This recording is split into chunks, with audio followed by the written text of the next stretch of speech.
How to use Essence Stone in Whiteout Survival. Welcome to Glitz and let's get right into this video.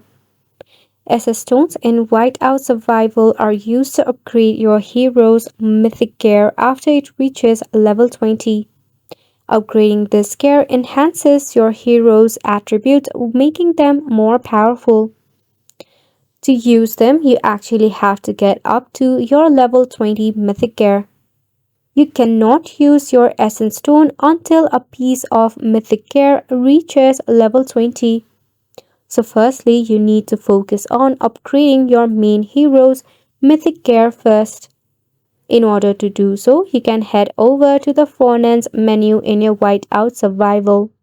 Once your Mythic Gear reaches level 20, a new button called Mastery Forging will appear in the Furnace.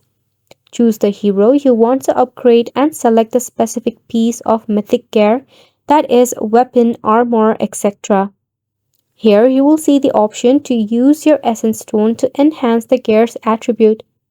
This could be attack power, health point, critical chance, and much more. Select the amount of Essence Stone you want to spend on the upgrade. Remember, the higher the upgrade level, the more Essence Stone it will require. That is all for the video as well on how to use Essence Stone in Whiteout Survival. Thank you so much for watching.